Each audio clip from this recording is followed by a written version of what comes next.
There is another example, in fact, coming to mind that even though khabar is a sifa, but sometimes it is still not possible to bring khabar as indefinite. And very good example from Surah Ikhlas, we all know that. Qul huwallahu ahad, Allahu samad. So Allah, write it properly. Qul huwallahu ahad, Allahu samad.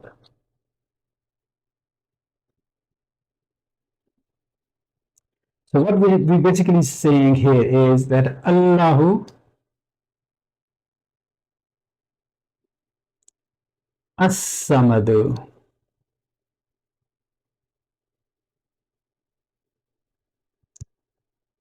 If we're not reciting and for the teaching and training and learning purposes, we can separate these a bit and say Allahu as-samadu. Allah is mubtada and as-samadu is khabar. So we cannot really say here that Allahu samadun. Allah is a samad or one of the samads, because that's not what Allah is. Allah is the samad. There's no one else who could be samad the way Allah is samad. Allah is self-sufficient, all self-sufficient. He is independent of all while everybody else is dependent on him. Arabs were quite familiar with this word samad, and a tribes person who used to be in a very good position, everybody will come to him and he will meet all their needs, but he will not need anyone else's help. They used to call that person samad. But imagine that even if someone is in a position in a particular point in time, but what happens if that person becomes unwell, for example, will become dependent on others, or a setback happens, and then their financial status changes, and then they become dependent on others. So no person really is a samad except Allah. So we cannot call then Allah samadun, one of the samad, because Allah isn't one of the samad. Allah is the samad. So here, although this is sifa, we will have to bring this definite. Khabar will be definite. So Allahu as-samadu. And when we read this with the principles of tajweed, so as-samadu, this is hamzatul wasl, we know that. So that drops in pronunciation. And lam is also not pronounced because of swad being sun letter rather than the moon letter. From this ha, we go straight to swad. So Allahu samad. And because we stop here, we don't say Allahu samadu.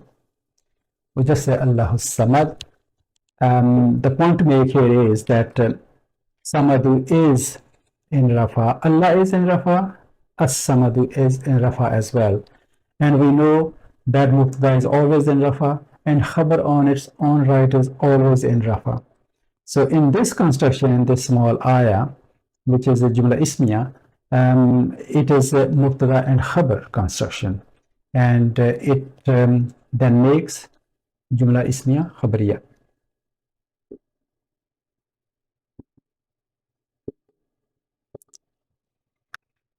These are the examples where either the khabar isn't sifa, which then it may be definite, like ana yusufu, and even when it is sifa, then it is still not possible to bring the khabar as indefinite, because here we cannot, we will have to bring the khabar as definite.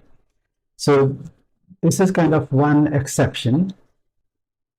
Another exception is that for some reason, for some other reason, we want to bring the khabar as definite. For example, if we say that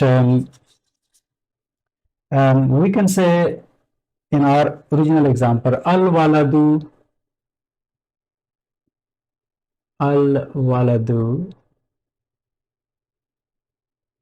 hasanun. We have that option.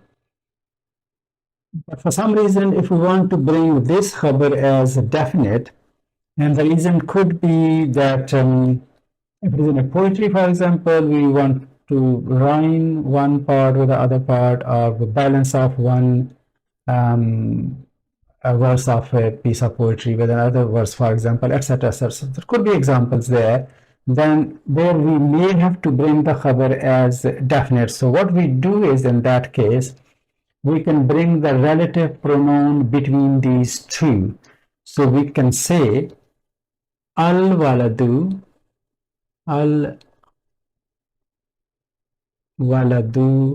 huwa al hasanu huwal hasanu. So here it becomes definite now. Al waladu huwal hasanu.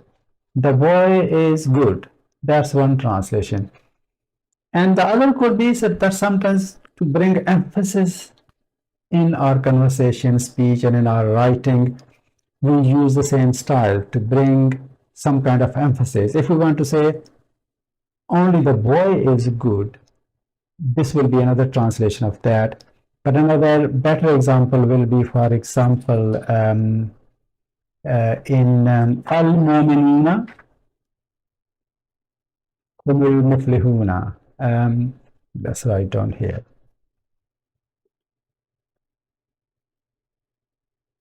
Al-mu'minuna. And then we bring that pronoun, this pronoun is singular, that will be plural because mu'minun is plural. Al-mu'minuna hum, that will become hum. Humul muflihuna. Humul muflihuna. We can translate this, the believers are going to be successful, but a better translation will be that only the believers are going to be successful, or it is going to be the believers who are going to be successful. So that kind of translation will come from bringing this in between and bringing the khabar as definite. So sometimes you bring the khabar definite, you want to bring the khabar definite to produce an emphasis in your conversation and in your writing. We will look at more examples of these different pronouns being used in sentences next time, inshallah. Subhanakallahumma wa bihamdika ashhadu an la ilaha illa anta astaghfiruka wa atubu ilaik.